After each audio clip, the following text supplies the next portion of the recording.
আসসালামু আলাইকুম। স্বামী স্ত্রীর ঝগড়া হলে এই 5টি ভুল করবেন না। প্রিয় ভাই ও বোনেরা, সংসার মানেই সবসময় হাসিখুশি থাকা নয়। কখনো কখনো স্বামী স্ত্রীর মধ্যে ভুল বোঝাবুঝি হয়, রাগ হয়, অভিমান হয়, এমনকি তীব্র ঝগড়াও হয়ে যায়। কিন্তু একটি বিষয় মনে রাখবেন, ঝগড়া হওয়া যতটা ভয়ঙ্কর নয়, ঝগড়ার সময় আমরা যে ভুলগুলো করি সেগুলোই অনেক সময় একটি সুন্দর সম্পর্ককে ভেঙে দেয়। একটি রাগের মুহূর্তে বলা একটি কথা হয়তো কয়েক সেকেন্ডের, কিন্তু সেই কথার কষ্ট একজন স্বামী বা স্ত্রীর বছরের পর বছর বয়ে বেড়াতে পারেন। তাই আজকের ভিডিওতে আমরা জানব স্বামী স্ত্রীর ঝগড়ার সময় কোন 5টি ভুল কখনো করা উচিত নয়। ভিডিওটি শেষ পর্যন্ত শুনুন, কারণ শেষের বিষয়টি হয়তো আপনার নিজের সংসারের জন্য খুব গুরুত্বপূর্ণ হতে পারে। প্রথম ভুল, রাগের সময় গালি, অপমান ও কটু কথা বলা। স্বামী স্ত্রীর ঝগড়ার সময় সবচেয়ে বড় ভুলগুলোর একটি হলো একে অপরকে অপমান করা। তুমি কোনো কাজের না, তোমাকে বিয়ে করাই আমার জীবনের সবচেয়ে বড় ভুল, তোমার জন্য আমার জীবন শেষ, তোমার পরিবার এমন, তুমি কখনো ভালো হতে পারবে না। এই ধরনের কথা রাগের সময় মুখ থেকে খুব সহজেই বের হয়ে যায়, কিন্তু একটু চিন্তা করে দেখুন, রাগ হয়তো 10 মিনিট পর কমে যাবে, কিন্তু আপনার বলা কথাটি আপনার স্বামী বা স্ত্রীর মনে থেকে যেতে পারে অনেক বছর। বিশেষ করে স্বামী স্ত্রীর সম্পর্কের মধ্যে এমন কিছু কথা বলা উচিত নয় যেগুলো পরবর্তীতে ক্ষমা চাইলেও পুরোপুরি মুছে ফেলা কঠিন। ইসলাম আমাদের সুন্দর কথা বলতে শিক্ষা দেয়। তাই রাগের সময় যদি মনে হয় আপনি এমন কিছু বলে ফেলতে পারেন যার জন্য পরে অনুতপ্ত হবেন, তাহলে কিছু সময়ের জন্য চুপ হয়ে যান।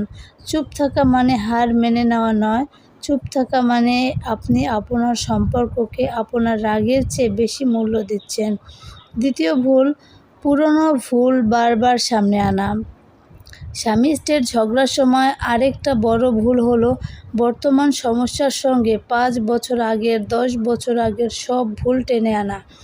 আজ স্বামী হয়তো কোনো একটি বিষয়ে স্ত্রীর সঙ্গে কথা বলেছে, কিন্তু স্ত্রী বললেন, তুমি সেদিনও এমন করছিলে, বিয়ের পর থেকেই তুমি এমন, তোমার কথা আমি জানি। আবার স্বামীও বলতে পারেন, তুমি গত বছর এটা করছিলে, তোমার পরিবার থেকে তুমি এমন শিখেছো। এভাবে একটি ছোট সমস্যা ধীরে ধীরে অনেক বড় হয়ে যায়। মনে রাখবেন, সমস্যার সমাধান করতে চাইলে সমস্যাটাকে নির্দিষ্ট রাখুন। আজকের বিষয়ে আজই আলোচনা করুন। পুরনো ভুল যদি ক্ষমা করে দিয়ে থাকেন, তাহলে প্রতিটি ঝগড়ায় সেটিকে অস্ত্র হিসেবে ব্যবহার করবেন না, কারণ কাউকে ক্ষমা করার পর বারবার সেই ভুল মনে করিয়ে দেওয়া সম্পর্কের মধ্যে নিরাপত্তার অনুভূতি নষ্ট করে দেয়। তৃতীয় ভুল, সবার কাছে সংসারের কথা বলে বেড়ানো। স্বামী স্ত্রীর মধ্যে সমস্যা হলে অনেকেই সঙ্গে সঙ্গে নিজের বাবা মা, ভাই বোন, প্রতিবেশী কিংবা বন্ধুদের কাছে সব কথা বলতে শুরু করে। আমার স্বামী আমার সঙ্গে এমন করেছে, আমার স্ত্রী আমার কথা শোনে না, আমাদের সংসারে এই সমস্যা হয়েছে। একজনের কাছে বললেন, তারপর আরেকজনের কাছে বললেন, এরপর দেখা গেল যে কথাটি প্রথমে স্বামী স্ত্রীর মধ্যে ছিল সেটি পুরো আত্মীয়তার মধ্যে ছড়িয়ে গেল। তখন সমস্যার সমাধানের পরিবর্তে দুই পরিবারের মধ্যে দূরত্ব তৈরি হতে পারে। অবশ্যই এর অর্থ এই নয় যে কোনো সমস্যায় কারো সাহায্য নেওয়া যাবে না। যদি সমস্যা গুরুতর হয়, অন্যায় অত্যাচার হয়, নিরাপত্তার বিষয় থাকে যা স্বামী স্ত্রী নিজেরা সমাধান করতে না পারেন, তাহলে বিশ্বস্ত, বিচক্ষণ ও ন্যায়পরায়ণ মানুষের সাহায্য নেওয়া যেতে পারে। কিন্তু শুধুমাত্র রাগের মাথায় নিজের সঙ্গীর ব্যক্তিগত বিষয় সবার কাছে প্রকাশ করা ঠিক নয়। কোরআনে স্বামী স্ত্রীর মধ্যে বিরোধ দেখা দিলে উভয় পরিবারের পক্ষ থেকে সালিশ বা মীমাংসার ব্যবস্থা করার কথা এসেছে। অর্থাৎ উদ্দেশ্য হওয়া উচিত কে জিতল সেটা নয়, সম্পর্কটি কিভাবে ঠিক করা যায়। চতুর্থ ভুল, রাগের সময় তালাক বা বিচ্ছেদের কথা বলা। এটি অত্যন্ত গুরুত্বপূর্ণ বিষয়। অনেক সময় ঝগড়ার সময় একজন বলে ফেলেন, তোমাকে আর রাখবো না, চলে যাও, ডিভোর্স দিয়ে দেব, আমাদের সম্পর্ক এখানেই শেষ। এ ধরনের এ ধরনের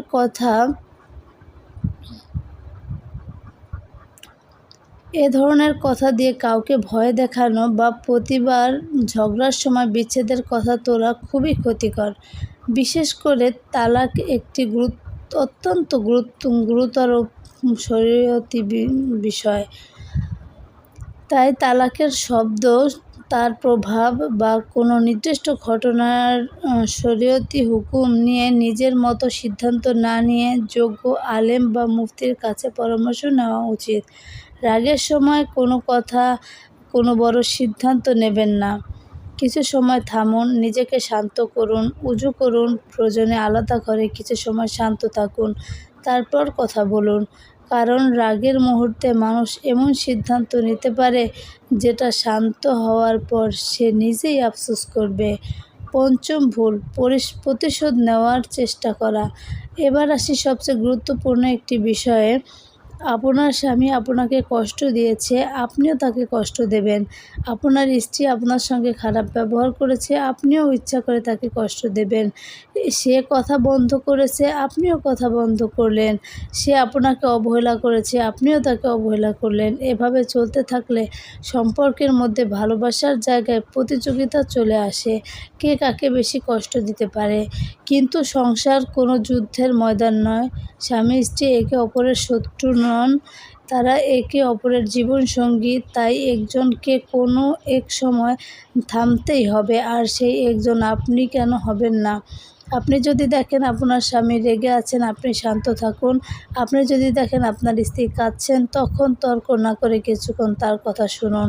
সবসময় নিজের কথা প্রমাণ করাই জয় নয়, কখনো কখনো সম্পর্কটাকে বাঁচিয়ে রাখাই সবচেয়ে বড় জয়। তাহলে ঝগড়া হলে কী করবেন? এখন প্রশ্ন হলো, স্বামী স্ত্রীর মধ্যে ঝগড়া শুরু হয়ে গেলে কী করা উচিত? প্রথমে নিজেকে থামান, একটু চুপ থাকুন। রাগের সময় সঙ্গে সঙ্গে উত্তর দেবেন না। প্রয়োজনে কিছু সময়ের জন্য কথা বলা বন্ধ করুন, তবে শাস্তি দেওয়ার উদ্দেশ্য নয়, বরং নিজেকে শান্ত করার জন্য। তারপর নিজের কাছে প্রশ্ন করুন, আমি কি সমস্যাটা সমাধান করতে চাই, নাকি শুধু জিততে চাই? এই একটি প্রশ্ন অনেক ঝগড়া থামিয়ে দিতে পারে। কারণ আমরা অনেক সময় সমাধান চাই না, আমরা চাই অপর ব্যক্তি স্বীকার করুক তুমিই ঠিক। কিন্তু দাম্পত্য জীবনে সবসময় কে ঠিক আর কে ভুল এই হিসাব করতে গেলে ভালোবাসা কমে যায়। কখনো স্বামীকে বলতে হবে, তোমার কথায় আমি কষ্ট পেয়েছি। আবার কখনো স্ত্রীকে বলতে হবে, আমি হয়তো রাগের মাথায় ভুল কথা বলেছি, আমাকে ক্ষমা করো। এই ছোট ছোট কথাগুলোই অনেক সময় একটি সংসারকে ভেঙে যাওয়া থেকে রক্ষা করে। রাগের সময় একটি সুন্দর ইসলামিক শিক্ষা। রাসূল সাল্লাল্লাহু আলাইহি ওয়াসাল্লাম রাগ নিয়ন্ত্রণ করার ব্যাপারে আমাদের শিক্ষা দিয়েছেন। হাদিসে রাগের সময় নিজেকে নিয়ন্ত্রণ করার প্রতি উৎসাহ দেওয়া হয়েছে। তাই রাগ উঠলে সঙ্গে সঙ্গে প্রতিক্রিয়া না দেখে নিজেকে সামলানো খুব গুরুত্বপূর্ণ। আপনি চাইলে উজু করতে পারেন, স্থান পরিবর্তন করতে পারেন এবং কিছুক্ষণ নীরব থাকতে পারেন। আর আল্লাহকে স্মরণ করতে পারেন, বলতে পারেন আউযু বিল্লাহি মিনাশ শাইতানির রাজিম। তারপর নিজেকে মনে করিয়ে দিন, এই মানুষটি আমার জীবনসঙ্গী। আমি আজ যে কথাটি বলবো হয়তো সেটি সারা জীবন তার মনে থাকবে। এই চিন্তাটাই আপনাকে অনেক কথা বলা থেকে থামিয়ে দিতে পারে। যদি স্ত্রী সবসময় কাঁদেন, অনেক স্ত্রী আছেন যারা ঝগড়ার সময় চুপ করে কাঁদেন, আবার অনেক স্বামী আছেন যারা নিজের কষ্ট প্রকাশ করেন না। তাই স্বামী স্ত্রী দুজনেরই উচিত একে অপরের অনুভূতিকে গুরুত্ব দেওয়া। স্বামী যদি দেখেন স্ত্রী কাঁদছেন, তখন বলবেন না, নাটক করো না, বরং বলুন, তুমি কী কারণে কষ্ট পেয়েছো আমাকে বলো। আবার স্ত্রীও যদি দেখেন স্বামী চুপ হয়ে আছেন, সঙ্গে সঙ্গে ধরে নেবেন না যে তিনি তাকে ঘৃণা করছেন, হয়তো তিনিও মানসিকভাবে কষ্ট পাচ্ছেন। একটু সময় দিন, তারপর শান্তভাবে কথা বলুন। সংসারে একটি নিয়ম তৈরি করুন। স্বামী স্ত্রী চাইলে নিজেদের মধ্যে একটি নিয়ম করতে পারেন, রাগ হলেও আমরা একে অপরকে অপমান করব না, সবার সামনে ঝগড়া করব না, তালাকের কথা দিয়ে ভয় দেখাবো না, পুরনো ভুল বারবার সামনে আনব না, সমস্যা হলে দুজন মিলে সমাধান করার চেষ্টা করব। এই 5টি নিয়ম একটি পরিবারকে অনেক বড় ক্ষতি থেকে বাঁচাতে পারে। মনে রাখবেন প্রিয় ভাই ও বোন, একটি সংসার ভেঙে যায় সব সময় বড় কোনো ঘটনার কারণে নয়, কখনো কখনো একটু কটু কথা, একটি অপমান, একটি অহংকার, একটি পুরনো অভিযোগ, একটি ভুল বোঝাবুঝি ধীরে ধীরে দুজন মানুষকে দূরে সরিয়ে দেয়। তাই আজ থেকেই সিদ্ধান্ত নিন, রাগের সময় আমি আমার জীবনসঙ্গীকে এমন কোনো কথা বলবো না যেটা শান্ত হওয়ার পর নিজেকে কষ্ট দেবে। এই ভুল হলে ক্ষমা চাইব, ভুল হলে ক্ষমা করার চেষ্টা করব, আর সমস্যা হলে আল্লাহর কাছে সাহায্য চাইব। শেষের দোয়া, হে আল্লাহ, আমাদের স্বামী স্ত্রীর মধ্যে ভালোবাসা ও রহমত দান করুন। যেসব পরিবারে আজ ঝগড়া চলছে সেখানে শান্তি ফিরিয়ে দিন।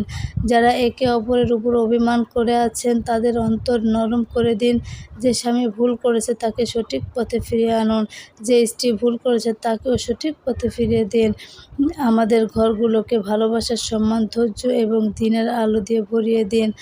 যেসব সংসার ভেঙে যাওয়ার পথে, আল্লাহ তাদের জন্য কল্যাণকর সমাধানের দরজা খুলে দিন। আমিন ইয়া রাব্বুল আলামিন। প্রিয় দর্শক, ভিডিওটি যদি আপনার ভালো লেগে থাকে তাহলে আপনার প্রিয় মানুষটির সঙ্গে শেয়ার